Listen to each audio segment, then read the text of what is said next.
నిజామాబాద్ జిల్లా బోధన్ మండలంలో CPI new democracy party ఆధ్వర్యంలో మీడియా సమావేశం నిర్వహించారు. కొందరు రెవెన్యూ అధికారులు ముడుపులు తీసుకొని నీరడి అబ్బవ అనే వృద్ధురాలి భూమిని అగ్గు నడిపి సాయులకు పట్టా చేశారని, అక్రమాలకు పాల్పడిన అవినీతి రెవెన్యూ అధికారులపైన చర్యలు తీసుకోవాలని కోరారు. బోధన్ మండలం తగ్గెల్లి గ్రామంలో నీరడి అబ్బవ అనేటటువంటి దళిత మహిళకు 1 ఎకరము 3 గుంటల భూమి గలదు. దాని సర్వే నంబరు 137/1. దీంట్లో 1 ఎకరం 3 గుంటల భూమి ఉన్నది.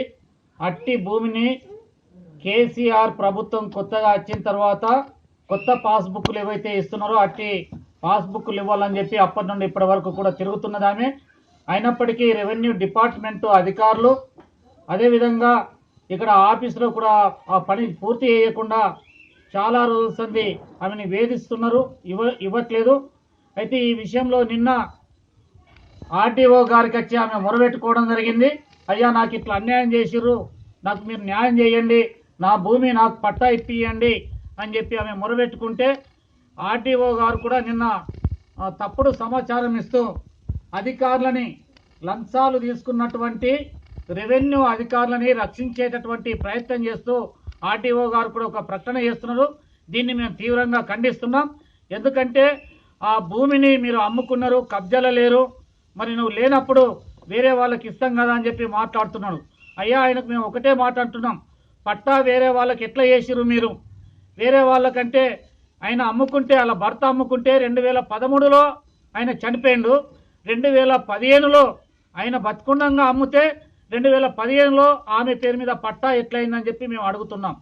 అట్లాగే ఒకవేళ ఈమె కబ్జాలో లేకపోతే వేరే వాళ్ళకి చేసేది ఉంటే అసైన్డ్ భూమిని ఈమె దళితురాలు కనుక దళితులకు భూమి లేనటువంటి పేదలకు ఇవ్వాలి. కానీ ఈ సమాచారం కూడా ఈమెకు తెలియకుండా కనీసం అమ్మ నువ్వు కబ్జాలు లేవు, ఒకవేళ నువ్వు కబ్జాలు ఉండాలా, నువ్వు పొలాన్ని సాగు చేసుకోవాలా, లేకపోతే నేను వేరే వాళ్ళకి ఇస్తా అని చెప్పి అట్టి నీరడి అబ్బవకు ఆ కబ్జా కలిగినటువంటి ఎవరైతే పట్టాదారు ఉన్నారో, ఎవరైతే అసైన్మెంట్ భూమి పొందినరో ఆమెకు చెప్పాల్సినటువంటి బాధ్యత అధికారులది. కానీ అటువంటి సమాచారం ఏది కూడా ఇవ్వలేరు. వాళ్ళకు ఇవ్వకుండానే ఇది ఎట్లా చేసిరు అని చెప్పి మేము ప్రశ్నిస్తున్నాం. అంటే లోపాయికారిగా రెవెన్యూ డిపార్ట్మెంట్ వాళ్ళు లంచాలు తీసుకొని, డబ్బులు తీసుకొని అందరు కుమ్మక్కై కింది నుండి పై వరకు ఇది డబ్బులు తీసుకొని అవినీతిమయం చేసి కావాలని చెప్పి ఒక దళిత మహిళకు అన్యాయానికి ఒడిగడుతున్నారు. దీన్ని మేము తీవ్రంగా ఖండిస్తున్నాం. వెంటనే ఆమెకు ఆ పట్టా బుక్కుని మంజూరు చేసి ఆమె దానికి ఇవ్వాలని చెప్పి, లేనట్లయితే మేము పెద్ద ఎత్తున ఆందోళనకు పూనుకుంటామని చెప్పి, ఎందుకంటే జరిగినటువంటి అధికారులపైన వెంటనే